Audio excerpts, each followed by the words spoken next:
Hello guys, so for this video I'll be showing you on how to use this hero. So this is my first time using this hero. So based on my researching and watching on YouTube. So sige, explain ko muna yung hero na to. So Visage is an attack type hero and a long range hero. So bago natin i-demo, explain ko muna tong tatlong playset na to. So, yung unang playset is Sepulchre. Grave Chill also affects unit around the target. Visage can also recall his familiars. So, may pakita natin to. And then, itong second playset niya is Familiars automatically move with Visage and attack his targets. So, for me, depende kung gusto nyong gamitin to. Pero, ang isang disadvantage kasi I think malaking disadvantage to eh. Kasi pag ginamit nyo tong playset na to, then ginamit nyo yung ultimate ni Visage, yung familiars niya, ano siya eh, magiging aswan siya eh, pagka kung saan ka pupunta or kung sino yung a-attack mo, magiging aswan siya eh. I mean, parang hindi mo makokontrol yung familiars niya eh. Parang for me, parang pangit siyang gamitin. So, it depends on you. Kung ano naman, kung nahihirapan kayong gamitin tong hero na to, and then yung yung nahihirapan kayong magpipindot ng keyboards or marami kayong keys na dapat pindutin kasi daming skill din ito eh. So, yeah, suggest ko tong second playset niya. And then, yung third playset is Soul Assumption. Kills give bonus gold. So, yeah, pag nakapatay, gamit tong second skill, kakaroon ng bonus gold. And then, another one is Visage can also recall his familiars. So, yun. So, for me, yung pipiliin ko is, kung support type ka, pwede namang tong isa. And then, kung nahihirapan ka or kung gusto mong kukunti yung pipindutin mo, hindi mo na kailangan i-click yung familiars mo, then, ito. And then, yung third is kung gusto mong mag-offlane, carry, or syempre, mas recommended ko din. Mas maganda yung, ito kasi pang attack type to eh. Second skill niya eh. Soul Assumption. Ito yan. So, yan. Try nating i-demo.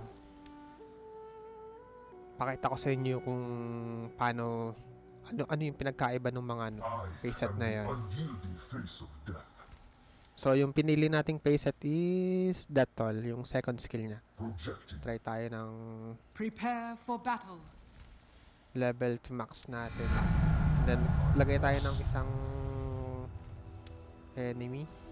And then, max din natin level. And then, try natin itong first skill, itong Grave Chill. Ito yung nasa first, playset, diba? Pero ang pinili natin is itong Soul Assumption. This will gives a bonus gold pag nakapatay tayo gamit tong second skill. So, yung first skill niya is Visage drains the movement and attack speed of the targeted unit, gaining it for itself and then the nearby familiars. Yung familiars is, ito ha, mamaya ako mapakita. First skill muna tayo. So, pag ginamit ko to kay Slark, mag-gain daw ako ng attack speed and movement speed. Pakita muna natin ng wala. Attack natin si Slark. Kita nyo yung attack speed niya, ganyan kabilis lang. And then yung movement speed niya is, ayan, yan.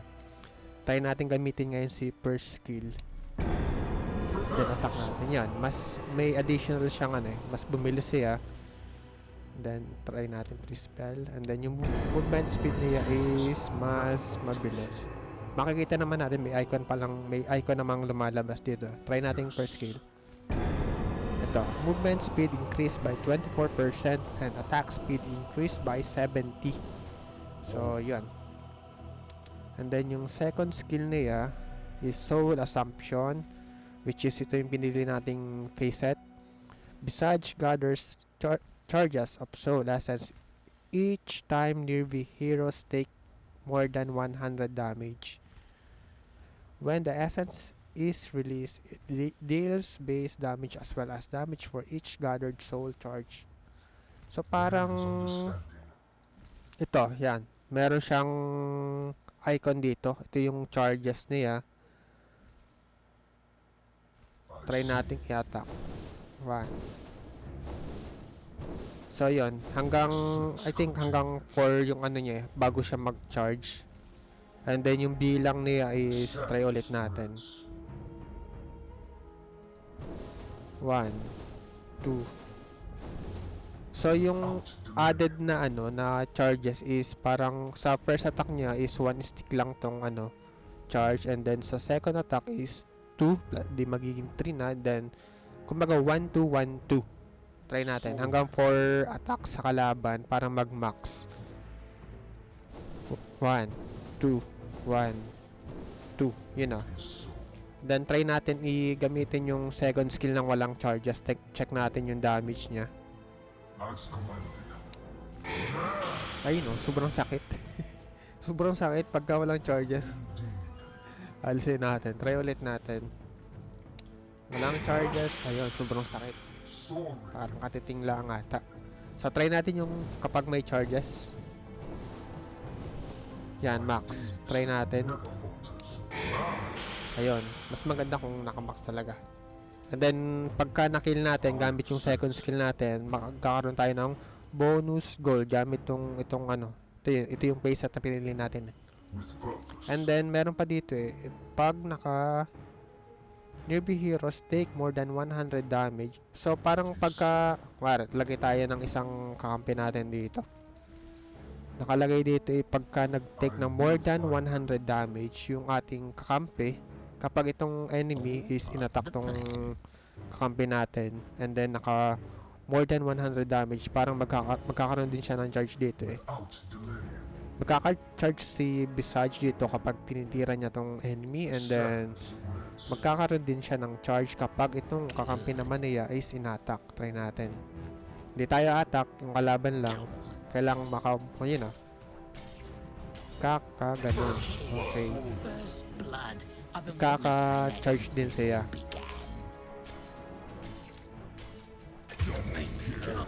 Ganun. Ayun, mas masakit.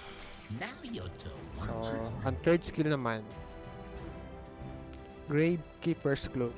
So, Visage generate a layered barrier that protects him from damage. If he receives damage from a player, one layer is removed and takes time to recover.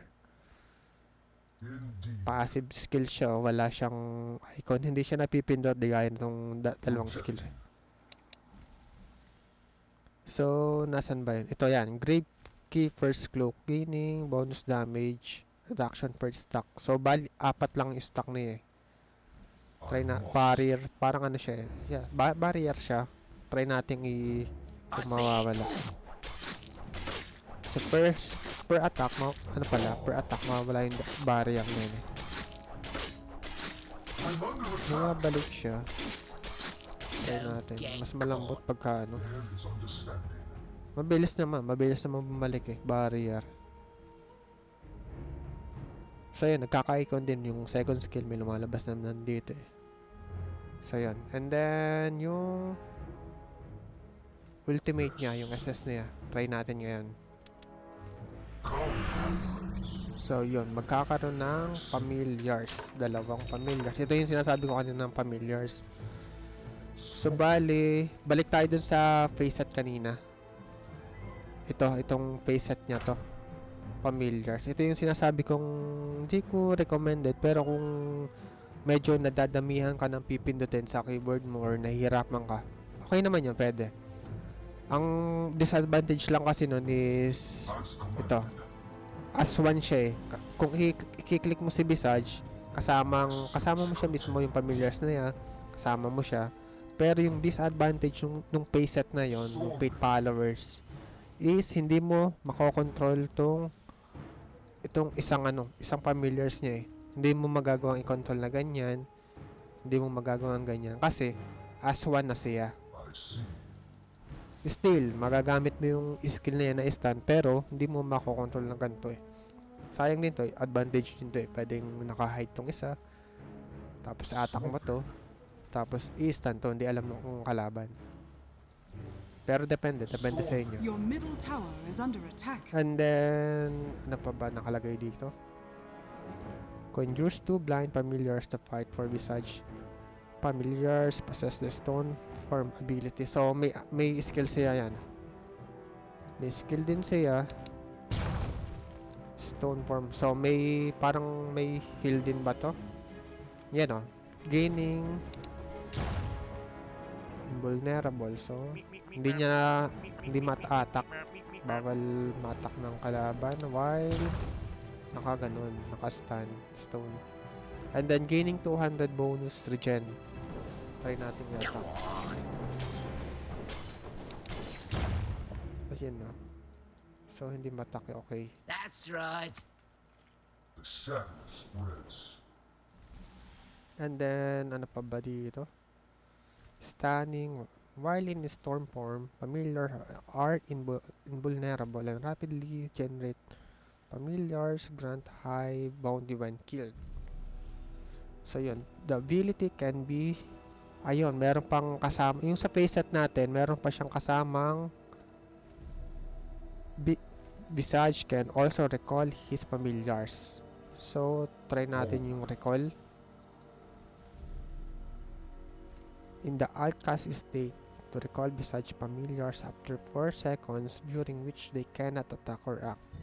So, pwede natin siyang isama sa sa pagre-recall. Try natin. As commanded. So, pag nag-recall ako dito, gamitin ko si Visage, i-recall ko dito. So, hindi pa siya sumasama. Diba sabi, magre-recall din. Kasama dito kay Visage. My days. So, para magawa yon, may nakalagay dito na Altcast state. So, press natin yung Alt plus R. And then, saka natin i-click ngayon ulit yung letter R para mag-teleport dito yung familiar niya. Press ko yung letter R. We shall Ayun. hunt. Magkakaroon ng ganun. Yes. Ayun. Para magamit yun. Kailangan yun, pag press ko yung Alt plus R on our keyboard, There is understanding. magkakaroon siya ng border, which is naka-Altcast state na siya. Try kong alisin. Alt plus R. And then, kiklik ulit yung letter R. Then, another ultimate ang mangyayari. Pagka hindi naka-Altcast. And then, pagka naka-Altcast naman siya, press ko ulit yung Alt plus R. And then, I will press agad yung letter R only. We shall And then yun. Dun palang gagana yung teleport niya. We shall hunt. Hindi siya mag-move kahit nagta-teleport siya. Try ko dito. Hindi rin naman cancel. And then, try ko din i-altcast yung first skill. So, wala. Second skill, bawal din altcast. Alt plus Q, Alt plus W. So, this is passive one. So, Alt plus D. So, yun. Pwede siyang nag-highlight siya. May nagkaroon siya ng border sa gilid. So, pwede nating i-altcast state tong letter D na stone form ni familiars. I take So, yun ang kinagandahan naman nitong altcast naman ni familiars is lagyan natin. Magkakaroon siya ng press ko ulit kayo yung letter R ay letter D while naka-altcast state yung niya. soaring. Magkakaroon siya ng ganito, yan, specified location kung saan ko pwedeng gawin, and then ayun, dun siya magi-stun. And then dalawa siya, so try ko ulit mag letter D, magi-stun ngayon siya doon. Yun yung kinaganda niya. Pero pagka hindi siya try nating alisin yung altcast state, and then I press agad yung letter D. Yun, wala siyang specified location. Basta kung saan siya nakapesto, dun lang siya mag-i-stand. Pero pag naka-altcast, Alt D, and then press ko yung letter D, yun, meron siyang location na pwede siya mag-stand. So, I recommend na mas magandang naka-altcast to, and then beware din dito sa sa altcast itong ultimate natin, Alt plus R. Baka mamaya is namatay na tong dalawang familiars nyo, Or buhay pa pala yung familiars nyo tapos hindi pala naka-altcast tapos mag-ultimate kayo. Siyempre, ano to, magdadalawang beses kayo. Will find them. So, yan. And then, Lurker. Dito sa kanyang innate ability, Lurker, Visage ability cooldown duration are accelerated as long as he is not taking damage. Grant stack every 2 seconds that Visage does not take damage. His stack runs 2% cooldown. So, ano ba yung innate? Ito yan. Gaining 16 abilities cooldown acceleration. I am sent. Tingnan natin magpaano ng damage. It is so. Okay. Nawawala yung anong yan. Under attack. It will disappear kapag ka nag-attack.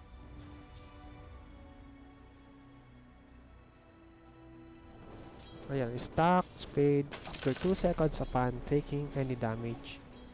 Pero babalik din naman siya pagka hindi siya. So, mas maganda to sa pag pipreheat ka lang sa likod. And then, sa talent niya. Ay, may Aghanims pa pala. Try muna natin yung Aghanims niya. Without delay. So, Silent as the Grave. Turns, Visage, and Familiars invisible, granting Visage bonus, movement, speed, and upgrading its movement type to flying. When Visage or Familiars leave invisibility, they deal more damage, and then 30 seconds in invisibility. Okay, try natin yung Aghanims. Pagbinilhan natin ng Aghanims. A familiar So yun, sound. nagkaroon ng additional skill, which is itong Silent as the Grave. Try nating A i-letter F. familiar dies. Sama natin dito yung familiar We natin. shall hunt. Soaring. Come, my friend. Come, my friends. Okay. Try nating i-letter F. I So take wala, try kong i-alt plus F, yung alt kasi state itong new skill. So wala, bawal. So try natin ngayon gamitin to. Letter F. I am sent. So yun, magiging invisible siya and then may additional damage tayo. Additional damage, nasan ba yun? My days. Parang ano siya parang silver edge din ba? Parang ganun din ba? O parang ganun din, silver edge. Your middle Pero tower maganda is sa under kanya attack. is meron siyang I see. nakalagay sa kanya is granting bonus movement speed and middle tower is grading under it attack. movement speed. Pwede siyang lumipad. So As commanded. yan kung napapansin nyo, may wall dito, hindi siya makadaan. It is Kailangan pa niyang Your middle dumaan tower dito, is lumakad under dito, attack. bago siya makababa dito. Pero kung i-click natin tong additional skill, ayun, pwede siyang lumiban kahit saan. So yun, mas maganda may Aghanims, of course. And then, mas matagal yung duration niya compare sa Shadow Blade. Shadow Blade is mabilis yung niya. And then, deal more damage. Try natin sa damage. Okay. And then, itong Shard, Aghanim Shard, grants Visage the ability to cast Grave Cloak, Restore. So, itong pag bumili tayo ng Shard, ito magiging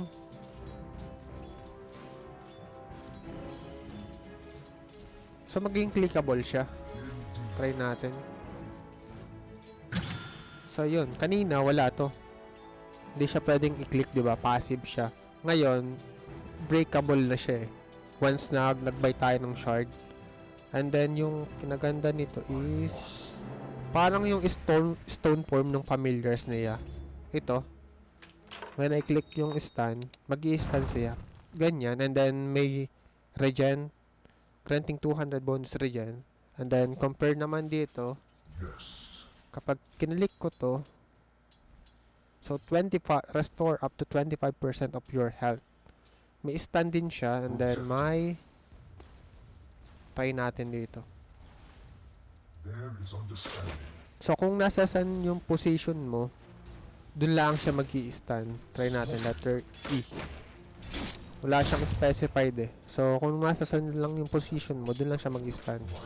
Try natin bawasan. Check natin yung heal na mabababa. The enemy's middle tower has fallen. Your middle tower is under attack. So letter E natin. So yun nag-heal siya. 25%. There is understanding. Ayos ayos ang aganim sa tsaka shard. I am Yun lang, yun nga, kung nahihirapan kayo, madaming pindutin to eh. Halos lahat lahat clickable na to eh. Kapag nakaganim sa tsaka shard na kayo eh. Tapos may additional skill pa. So yun, pwede din, magiging recommended ko to kung nahihirapan kayo. Kasi dito pa lang madami na. I see. Tapos ito, kailangan nyo pang i-click to eh. So yun, pwede din yun, recommend ko din yun kung gusto nyo. Kung nahihirapan kayo. And then dito sa talent niya is familiars kasi sa late game na to eh, additional damage. So mas ano ko to, lurker. Need natin yung itong asan ba to? Itong lurker gaining 16% ability cooldown acceleration. So kung 8 to plus may plus dito eh. Plus 4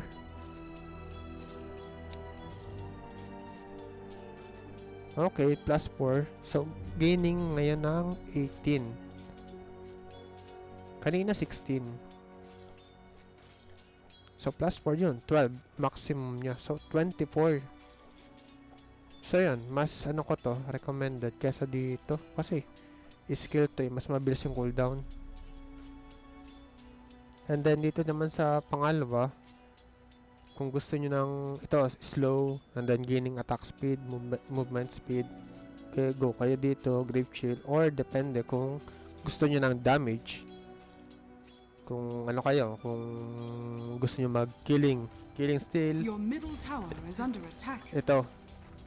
And then kung ginamit nyo naman na payset nyo is death toll, syempre of course dito Your tayo. middle tower is under attack. Soul Assumption hits 3 target. So 3, try na muna natin. Shadow spreads. Alisin natin to. So 3, I need 3. Soul. Lagay tayo ng 3. 1 2 I will find them. 3. So yan. Soul Assumption hits 3 targets. So a second Soul Assumption is launched towards a random enemy unit within the cast range, prioritizing heroes. So tatlo yung tatamaan. Without delay. So ginawa kong 4. Check natin kung para makita natin kung tatlo ba talaga. I take wing. So let's try second skill. Then dapat tatlo yung tatamaan. So yun, 1, 2, 3. So try ko ulit. So yun. Yun, hindi nahagip to, pero yung isa nahagip. So yun, randomly. Kanyang ayun, hindi naman to. Hindi naman to. O, random. And then, yung sunod niya is plus 25 soul, plus 1 armor corruption, Visage and Familiars. This effect can stack among multiple source. So, for me, mas to, kasi, since gamit natin yung death toll na face hat. So dito tayo sa 25. And then meron naman tayong cooldown, mas mabilis yung cooldown niya. Check na natin yung cooldown ngayon. Since naka-pre-spell tayo, hindi natin kita. Check natin kung ilan. 3 seconds. O 4 seconds. Try natin i-reset. Then bili tayo ng box natin, shard, scepter, and then natin. Check natin yung lurker. Kasi 8% pa lang. Ay, 8 pa lang yung niya. Hindi pa natin, wag muna natin ilalagay. Tingnan natin yung Indeed. cooldown. Kanina 4 seconds. Second skill. It is Medyo parang mabagal ngayon, oh. Or parang simula siya ng days never silent falters. natin. 4, 3. Bagal siya eh. Try natin i-add tayo ng stock. Wait natin tong ano. Wait natin mag 12. And Your then middle tower try is ulit under natin tong attack. second skill. As commanded. Medyo delay, oh. Pagka bilang ka 4, 3. Mas mabagal. Indeed. Your middle tower is under attack. So yun, parang mas mabilis ngayon. So yun, recommended ko yung unang ano talaga. Okay. I see. And then ito plus 25 and then also yan. Mas mahirap ngayon eh, plus 1 familiar. So yun, mas recommended ko ngayon yung kung nahihirapan talaga kayo, mas recommended naman to ngayon. Kasi aswa na yun eh. Spreads. So try na ulit natin mag-ulti. Kasi plus 1 to eh, plus 1. I take no sound by familiar shatters. Mahirap mo yung kontrolin. Go into the And then mines. yan, medyo Yes. for the hotkeys naman pala, yon. Yung hotkeys ko dito is try muna natin i-reset para makita natin. So yung ginagawa ko dito, hindi ko na to ina-enable eh. So ginagawa ko tong 1. So it depends on you, depende sa inyo kung anong gusto nyong keys ang gagamitin ninyo. So for me, dito ako mas naladalian eh. Kasi malapit sa keyboard na pinipindot ko. So 1 and then space bar. And then dito sa ano is Alt plus T. And then select all control units. So dito ang ginagawa ko is Alt plus 1. And then ito i-remove natin to. Sa advanced naman tayo. Select all other units, Alt plus 2. Ayan, okay na to. Pakita ko sa inyo kung paano yun. Is so. So, pagka nag-F1 tayo, only hero. Common na to eh. Sa mga naglalaro, alam na to. Sa mga naglalaro ng Dota player mismo. F1, okay na yan. And then, when I press number 1 only, wala. Diba, ang ginamit ko kasi is dito sa 1 yun, sa skill. Dito yun eh. 1. Yun o. Pipe ako. Pipe siya. Swooping. And then when I press to select all control unit. So Alt plus 1. So lahat to. Soaring. Lahat makiklik ko. Alt plus 1.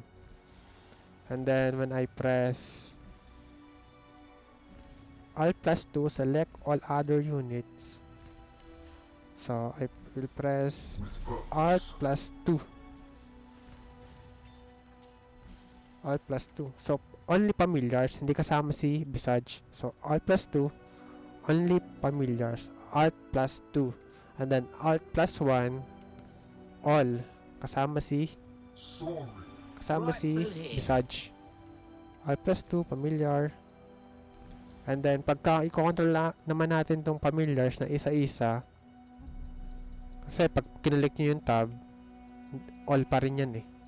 So, ginawa ko dito is, dito sa group 3 yung nilagay ko. So, press ko muna yung F1. My And then, sense pag continues. pinress ko yung number 3, so yun, familiars lang. And then, saka ako mag-press ng tab para lumipat sa isang familiar. Tab, lipat, tab ulit, lipat. And then, maglilipat siya kay Visage Without pag delay. tinabulit natin. So, all control units, Alt plus 1. There lahat is to. understanding. Then, pagka familiars lang yung i-control ko, Alt plus 2. And then, pagka isa-isang familiar lang yung gagamitin ko, number 3. And then, try kong i-stun. And then, gagamitin ko ngayon yung isang familiar. Try ko lang i-stun, yung ganun. I will press tab para lumipat. Ayun. And then, tab ulit para kay Visage naman. Never And then, I falters. will press Alt plus 1, all control units. Ganun lang, ganun. Projecting. So yun. Try na natin ngayon. So thank you for watching.